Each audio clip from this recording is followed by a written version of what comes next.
Hello guys, UnoPro back with another S-Rank Songhai gameplay video. Now today I'm going to be using Wicked Flux's Kaleos deck. Now in my past videos I've used a Reaver deck using a 9 minion package. Today we're going to be experimenting with his deck that has quite a few more minions and definitely more grindy, a lot less burst damage, as you'll see as we compare the decks. Now first thing you may notice is the lack of inner focus. Now in a more grindy kind of game plan, inner focus doesn't actually generate any card advantage. If you use it on something other than the Lantern Fox, normally that's just going to be a 0-for-1 trade, yet it's an aggressive play. That's not fully what this deck wants to do. Even when you use it on a Lantern Fox, that's not actually card advantage, that's just trading an inner focus for a Phoenix Fire. So that's the first thing that can kind of tell you that this deck isn't as bursty as some other variations. Now 2 Juxtaposition is really nice. This is probably my favourite card in the game. It's so versatile. More possibilities than tons of other cards. Really fun card to play, and it works so well with Kaleos' Bloodborne spell, especially if you have a minion that can move. You move your minion, you teleport it, and then you Juxtaposition. Really strong. 2 Blood Rage Mask. Just another thing that indicates a little bit less aggressive, less damage, and a lot of decks are running 3, but Wicked deck is looking to grind out a little bit more. 2 Ghost Lightning, still a concession to the Abyssian matchup, as well as just being pretty good in general against aggressive decks. Definitely like to, definitely wouldn't go down to 1. Maybe you could mix up the numbers of Blood Tear and Ghost Lightning, but I think this is pretty fine. 1 Saber Spine Seal, it's a very interesting choice. I'm not sure how I feel about it.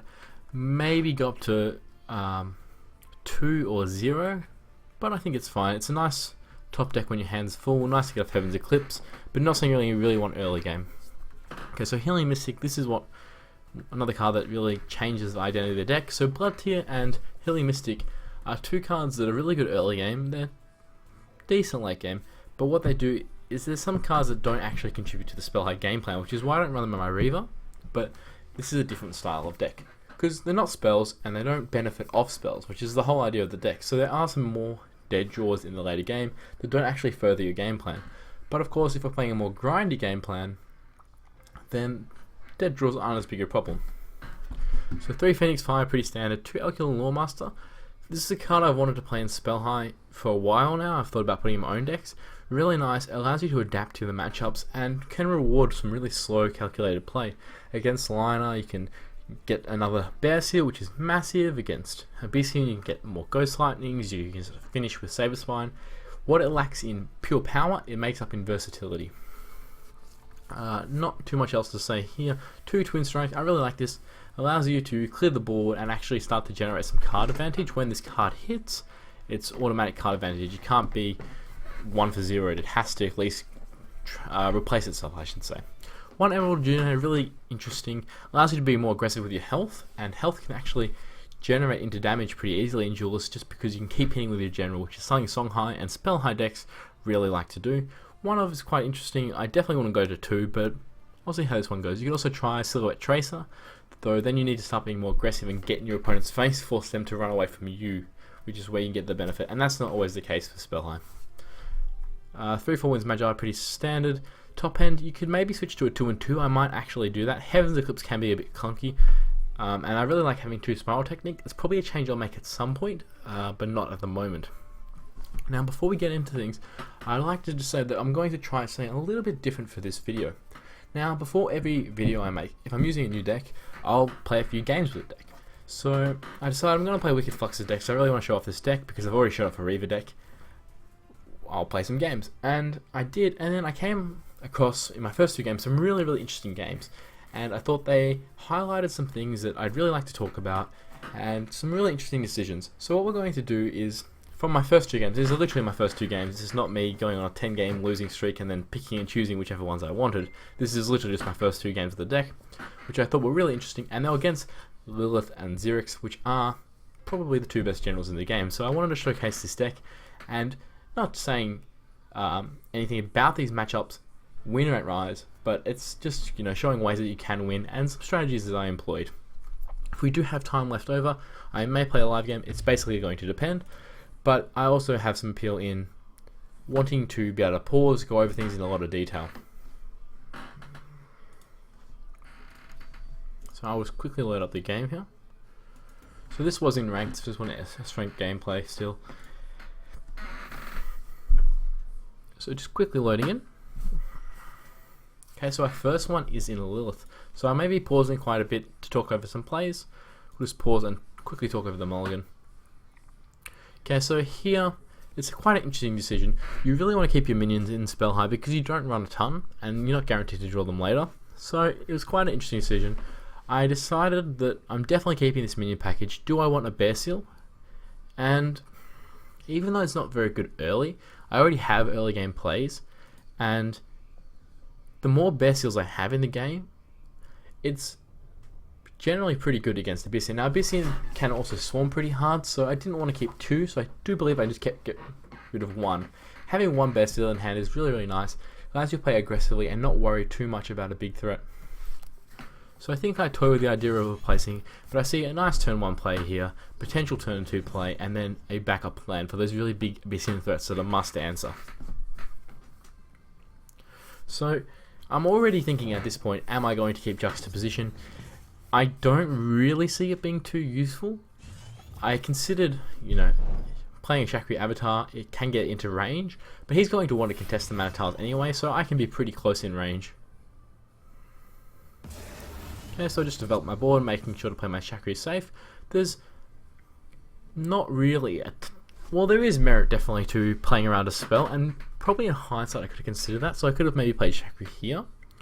But then you look at the, it's not that strong a turn if he just dispels.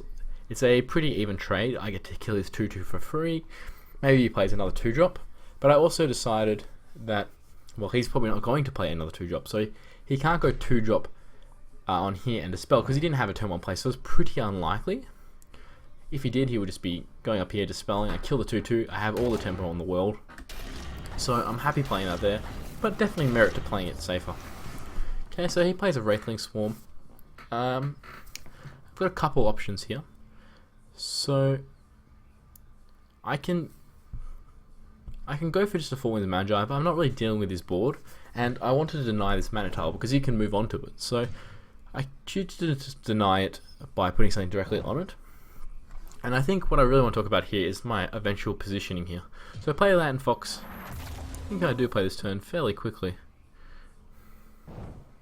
This was possibly a little bit too cautious. I probably should have just played it here because I did end up deciding to clear these 2 minions. So that was probably a minor mistake there. Okay, so let's just pause it there and talk about our positioning. Now, against Abyssian, of course you want to trade all their minions away if you can. So what I'm basically doing here is I'm giving him no good trades for his 1/1. His general is probably going to want to hit the 2/2 anyway. It can go into a Lantern Fox, which is going to give me 3 Phoenix Fires. And I keep my 2/1 safe, my 1/2.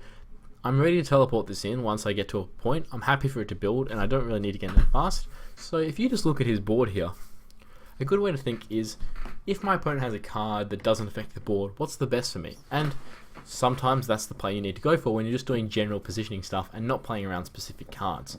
So I think this is a really nice way to do it. There's no good trades at all. If he wants to go for a Deathwatch effect, he's not really getting anything. Even if he Deathfire's Crescendo, he can't even trade into the Lantern Fox. So I think really solid positioning there.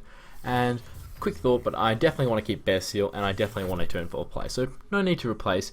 Happy to have any Bear Seals. Probably not going to be replacing any Bear Seals for the rest of the game, just because Lilith does very easily switch gears between big minions and a bunch of small minions. So I really like to have Bear Seal and then also look for Ghost Lightnings. Plus, if Lilith's spending 5 mana on a card, 6 mana on a card, and you Bear Seal, that's a massive tempo swing, and often you can punish that.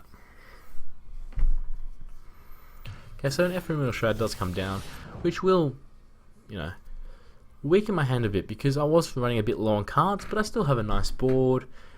I'm probably only going to be playing 1 minion next turn, so I'll be able to keep it 1, and then I have stuff like Heavenly Eclipse in the deck, so I'm not too worried, but it is definitely a deck where you really have to manage your resources because you can't just rely on Heaven's Eclipse because it's very slow, very clunky, and can let your opponents get back in the game. So oftentimes I will just replace the card, even though it can be decent, just because I want to have a card instead of a effect that's good now, but will cost me a card. So that's why I replace Juxtaposition. It could eventually be good, even with a Shaku Avatar. I obviously want to bring that in, but it doesn't really do much for its cost. So here there's a few options. I'm pretty sure this is definitely going to be the best play. There's no real merit to Phoenix firing, so I just use my Bloodborne spell, get it out of range, so no way for him to deal with it very easily.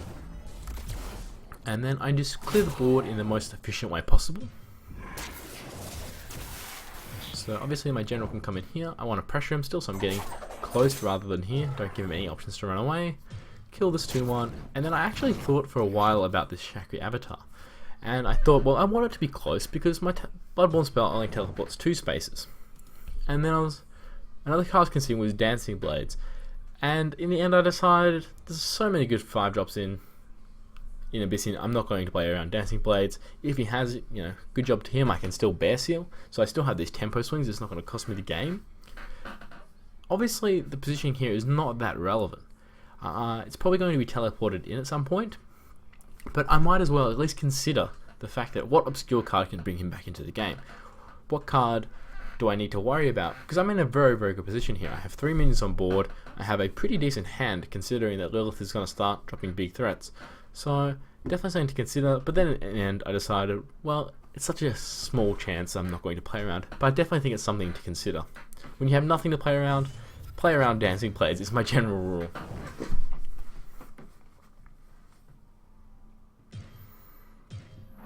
Okay, so he plays the Black Solace, and I'm rewarded for keeping my Bear Seal. Fortunately, we curve out really nicely with the Lantern Fox here. I'm not 100% certain. I think I do replace the Phoenix Fire, yes. And the reason I do that is just because, sure, it's a good card, it's a great card in Spellhai, it works well with what I have on board, but I'm going to be using 2 cards in hand, and I don't want a 2-mana card at all. I want my bigger threats. I want cards that have an impact, not for their mana cost, but for the cost of being a card. Which may sound obvious, but even if I was just Bear Sealing, I would still get rid of any 2-drop there, unless it was maybe even Shaku Avatar I'd consider getting rid of it. It does depend, because you really need to be careful managing your resources here. And I'm happy just to build up this Shaku, keep it nice and safe, and I can bring it in. Fortunately, he does come into range here. He didn't want to be put in a corner. So now I can Bloodborne spell, blink in here. And we have a ton of damage. We have the Blood Rage in hand. That Phoenix Fire is going to mean 2 Phoenix Fires. So just a quick way to calculate the damage. We have 3. We can cast 3 spells this turn. So that's 6 on this. And then another 6 damage from this. So that's 12. And then the 2 Phoenix Fires will do 3 each. So that's 18 damage. So that's a nice way to figure it out. Figure out how many spells you can cast, and then do the multiplier. Because everything tends to add 1 damage.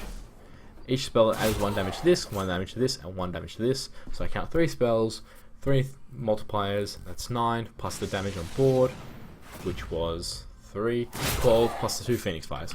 So this is actually a pretty surprise lethal, a really nice lethal. I did want to show this game off because it was pretty cool, I thought, and we were really in control the whole game. I think it's showed a lot about resource management, which is what I really wanted to show, and also a good lesson in quickly calculating your damage, because sometimes you replace into a card at the end. You really want to always know your damage from hand, because I think looking at the scenario, it's not clear that it's instantly lethal. You have a good hunch, but hopefully you can, as even I need to improve this quite a lot, as you learn the deck, you need to get better at quickly calculating damage, because it can be relevant, and if you tend to rope a lot, it's also very relevant. Okay, I'll just quickly get up this second game.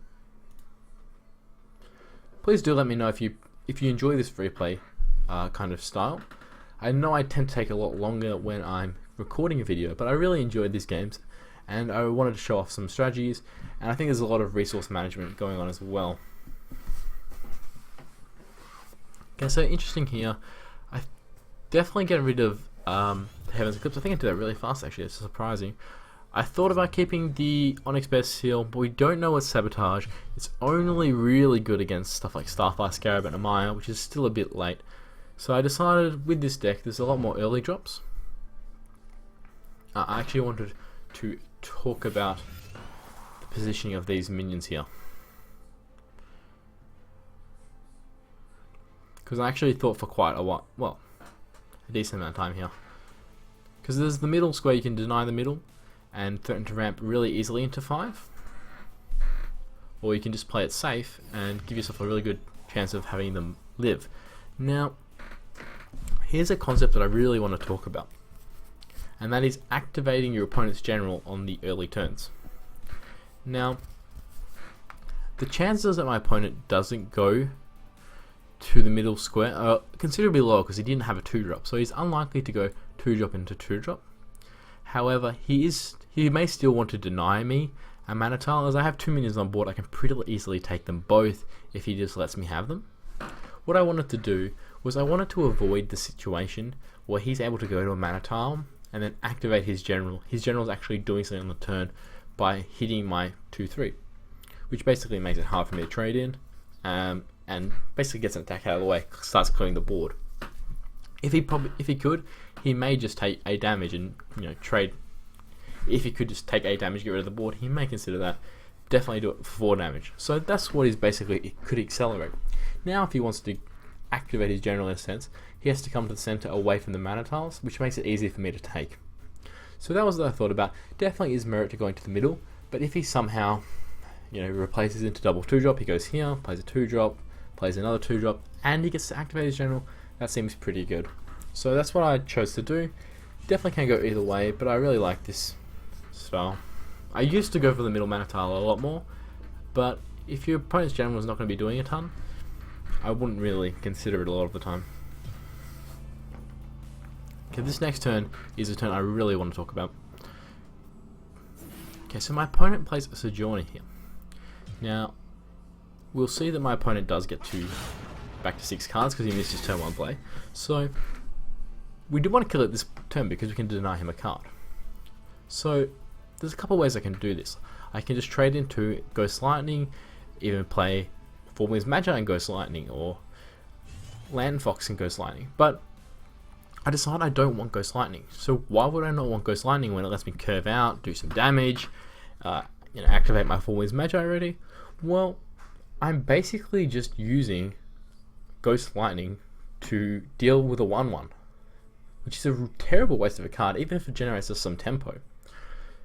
And if I instead just trade everything in, basically I'm trading a card slot to have a 2/1 and 2 damage to his face, which isn't really worth a card slot. Our cards generate a lot more value than just simply doing 2 damage and leaving us with a 2/1 that we can have a 2/2 anyway. So I think this is very important. Even though Ghost Lightning can work really well, in this situation it's not generating us value, it's just generating tempo and a tiny bit of damage. So I do choose to replace it and deal with it manually. I can't really afford to ignore it in this situation because he can start emptying his hand and then use some actual benefit of the card draw.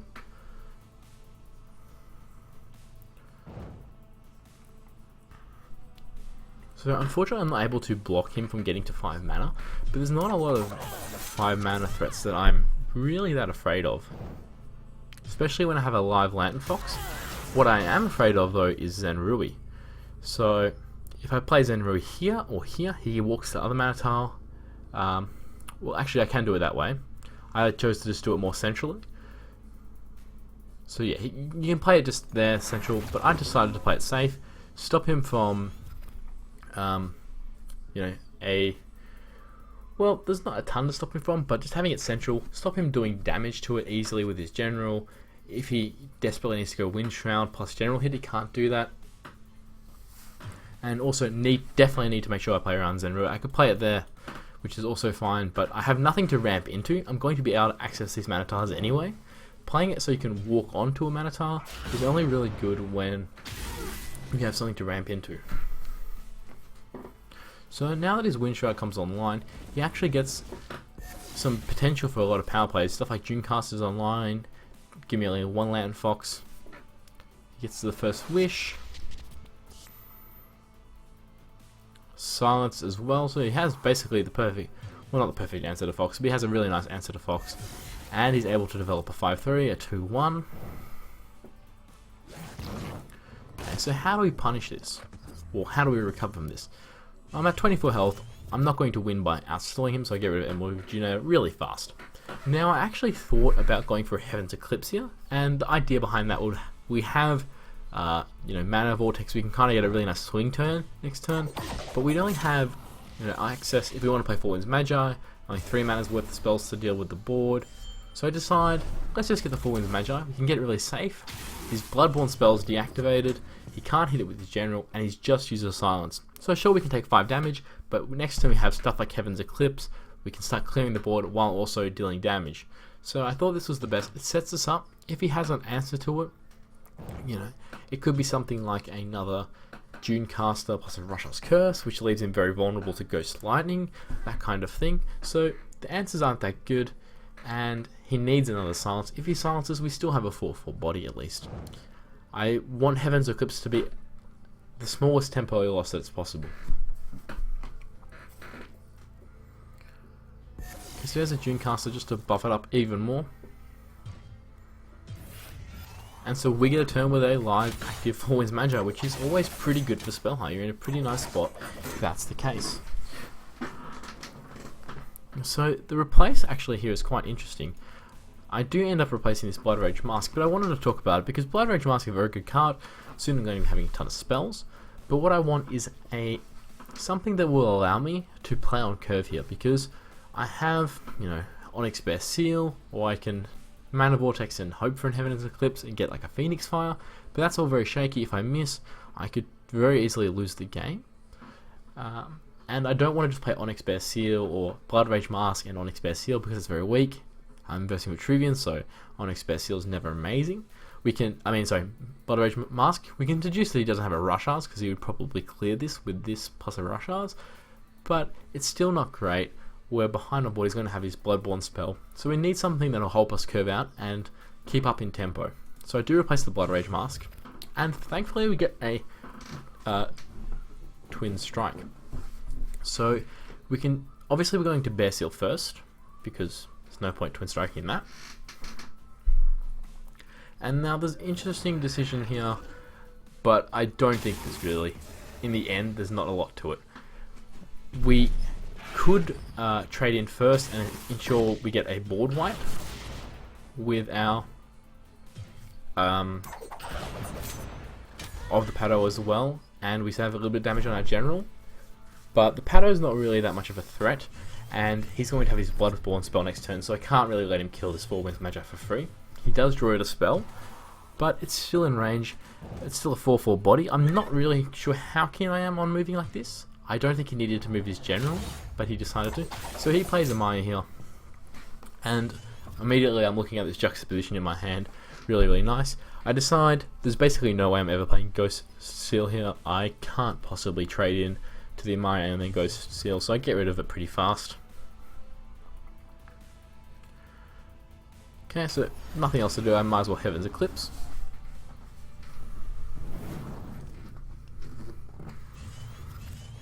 Okay, so we draw another Phoenix Fire, which is quite nice. And that Spiral Technique is definitely very good. So here I'm able to teleport, then move, and because his Amaya Healer is in range, I'm going to be able to attack after I juxtaposition. Thought about quickly moving there, realized it was probably a mistake, because then the Amaya Healer can attack the 4 Winds Magi because we can no longer move. I mean, you could argue that maybe I could die if I let him have 8 mana, but I don't think that's very likely. Is that even possible? Probably not possible for me to die if I don't attack. I decide to use the Saberspine Seal over the Phoenix Fire. The reason for that is because Saberspine Seal is definitely not guaranteed to ever. It's not guaranteed to. How should I word it? It's not guaranteed to get. Phoenix Fire is guaranteed to get the damage. Saberspine Seal is not guaranteed to get the damage, because I'm not always going to be positioned to hit with a minion. This will likely die because of the Bloodborne spell, as well as my general might be provoked, might be too dangerous, all that kind of thing. So using the Saberspine, even though it's a little bit off curve, we have potential to kill him with Spiral Technique next turn. and we draw another Phoenix Fire. So that's 9 damage, as you can see. But we're just looking to kill him with a Spiral technique here. There's lots of ways we can deal that extra 1 damage over time. And with 2 Phoenix Fires in hand, I'm pretty likely to be able to survive no matter what.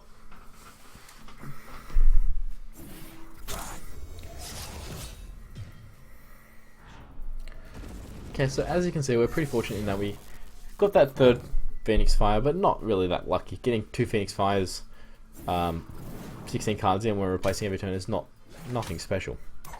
So we do have lethal, but let's take a look at what would have happened if we didn't. Have we set ourselves up for lethal? Now let's say,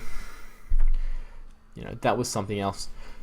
We have stuff like Phoenix firing here, and then maybe we got another threat. Most of our cards do that something, and because we played this here, this Amaya to here, we have another turn off of Amaya, so we have 2 turns at least. Worst case scenario, we just Spiral technique, and then we're only guaranteed 4 damage or 6 damage. 8, so it can be close, but he's only got 2 cards in hand. So I think we were in a pretty winning position. We had tons of life draws.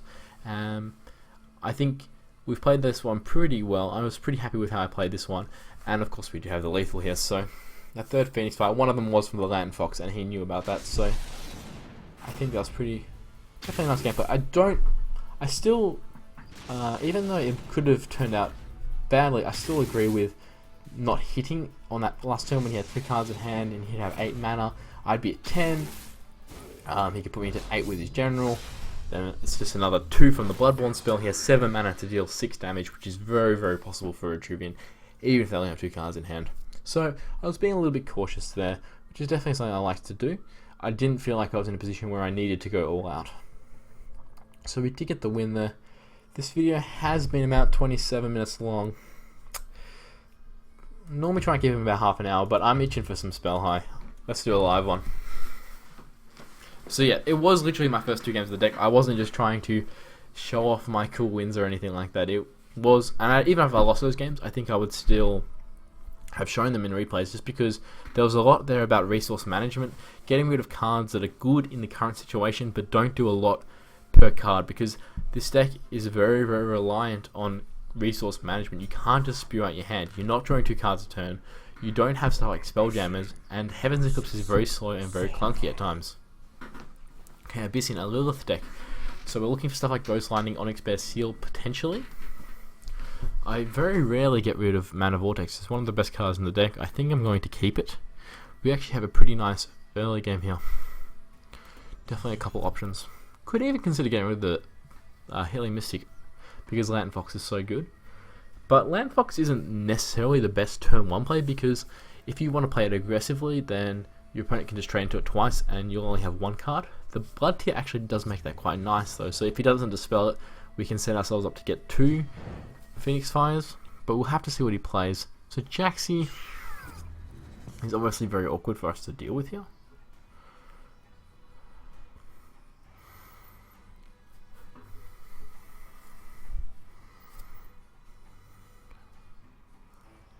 I don't think I need 2 Healing Mystics. I don't want to play 2 double Healing Mystic this turn. Do I really want to? I don't really want to double Blood Tier that. That's just a waste of resources. That's using 2 cards for 1. Sure, I'm getting 2 1s out of it, but that does nothing at this point. The 2 damage is pretty irrelevant. And he's going to want to trade in Jaxi at some point. Especially with a hand like this that's very low costed. We need to conserve our cards and replace them into bigger threats rather than just spew them all out. You could definitely make a case. You could even make a case for playing Lantern Fox on here. But I really don't like.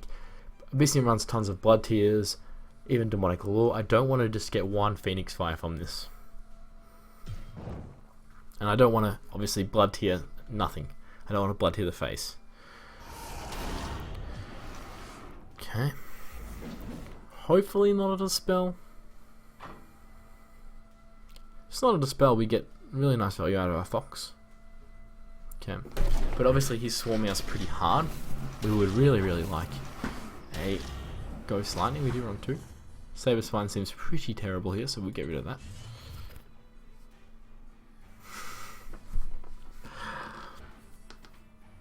That's pretty beautiful. Jeez. Alright. How do we play this though? It's interesting. I think the correct play is 100% to attack Jaxi first. See if we can get a Phoenix Fire from the mini Jack. Well, it doesn't matter. Do we just... We can heal this up, so actually... It doesn't matter too much. I was trying to think if we need to cash in our Land Fox first, but because we can heal it up, we can actually just make the most efficient trades. Yeah. Where would we like to position this? 4 mana. I don't think it matters heaps.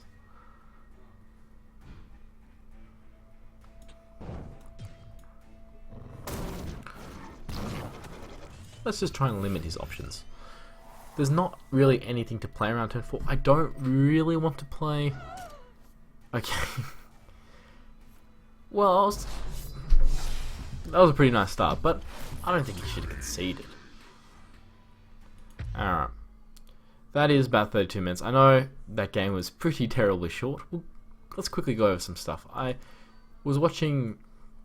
for those of you who watch some Hearthstone streams, I was watching Life Coach, and he actually... Every time he plays a game on stream, after the game, he'll go through his VODs and he'll actually watch it. So we'll quickly have a look and see if there's anything we can do here. So... Potentially it was a mistake to keep Healing Mystic here.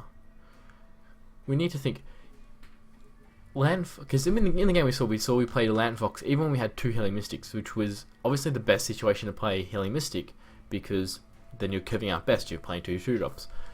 If he doesn't play a Jaxi, and let's say he plays Gloom Chaser or nothing at all, are we playing Healing Mystic then, or are we just playing Land Fox?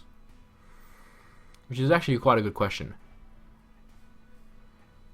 If he plays Gloom Chaser, I still don't think I'm playing Healing Mystic. Because he can trade the 1/1 in with his General, 2/2. 2/2 can help ramp to mana, so he can get 4 mana, plus he can deal a free Healing Mystic. And what are the chances? He has a pretty good chance that he can kill the one that can ramp into 5 mana, so it's a decent situation. 4-drops aren't... Well, if he plays a... I guess punished really hard by Blood and Wind Priestess. So actually, I think maybe getting rid of Healing Mystic is pretty good here. Yeah, very interesting. I think maybe that might have been the best play actually, because I can't see myself ever playing Healing Mystic. If the only situation that's probably better is if he doesn't play a 2-drop. In that case, that's already great for us. So I think if he's playing, just because of the way Gloom Chaser and Jaxi line up against the Healing Mystics, they're a bit inefficient compared to just simply 2 3s. I think against Abyssian, I may never really want double Healing Mystic there. And that's the only time that it gets really better. I mean, here you can consider going for a really heavy tempo play with Blood Tier and Healing Mystic, and then another Blood Tier, but that's a bit of a waste of resources. I don't really just want the 2/1 bodies, and we can swing really hard with Blood Tier. Now, we did get lucky with the Ghost Lightning, as you saw, but I don't think we needed to. We had Blood Tier, we had a Lantern Fox that was going to be live against 1/1s, which is amazing. I think we were in a really good position either way. So I think we've played this one pretty well. I just think that maybe the Healing Mystic was a mistake, because I'm not sure I'm ever going to play that. And I don't know if it's a card we really want. We really want to cycle hard for Ghost Lightning. And if we're in a matchup where Ghost Lightning is so powerful, then we should be replacing as much as we can, right? If there's one card that's so good, Healing Mystic worked out pretty well, but I don't think we can predict that. I think that's just silly to think. So if we have Ghost Lightning in that, we can't really afford to mulligan only one card, I think. Unless our hand is really good, and our hand wasn't amazing. So yeah, I actually think that maybe we learned something there. So the rest of the game was pretty... There wasn't a lot to talk about, nothing more you guys have seen, but some interesting thoughts. I don't think going for the double Blood Tier Healing Mystic was necessary. It's a really nice tempo play, but probably not the best. Yeah. Anyway guys, I'll quickly get the list up as I do my outro. So I hope you enjoyed this list. Really good, I really enjoy this list. I guess I'm 3-0 with it now. It's really nice to play a more grindy kind of version of Spellhai, but I really encourage you, if you do play this list, Don't just spew your hand. Don't just go face every time. This is not an aggro list. This is a Spellhai list, and it works more of even a control / combo deck is probably how I'd classify it. Grind it out. Your stuff like Ghost Lightning and your Saber Spine Seals and Blood Tears can be really good situationally, and when you have a lot of cards. But don't just spew them out. Don't just throw them out without thinking. Even if they're really good in the situation they are, think about their use as a card slot, because card slots equal damage and value for you. So it's really important to try and keep your cards reasonably high. And it also depends on the matchup. Against aggro, you need to be a little bit, less careful. Anyway, guys, really interesting list.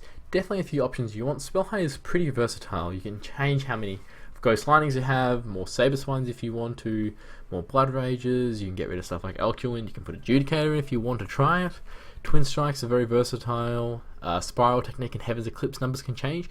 I see a few posts on the forums actually, or Reddit I should say, where people are like, Heaven's Eclipse is so important for the deck. If you don't have Heaven's Eclipse, I don't think this deck is that bad. It can be good, but a lot of times it's really clunky. Sometimes just having Elcuins or something that's consistent could actually be better. Now, I do think Heaven's Eclipse is probably best for the optimal version of this deck, but I do think this deck definitely has a lot of potential.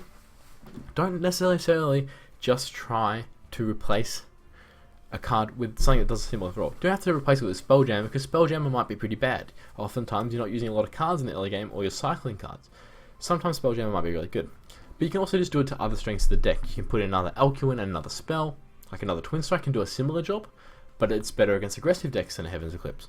So, maybe if there's a lot of aggro on your meta, you don't need those Heaven's Eclipse if you don't have them. So I think it's fine. Experiment around with it, but don't be discouraged because Heaven's Eclipse, because I know a lot of people don't want to craft them, but definitely give the deck a go, because it's super fun, and I think it's actually pretty good. Anyway, guys, if you want to see more, make sure to like and subscribe. I'll be doing many more gameplay videos. And if you want to check out my Spellhai guide, I made one recently, so that might help you get even more idea of the deck. Anyway, I'll see you next time, guys.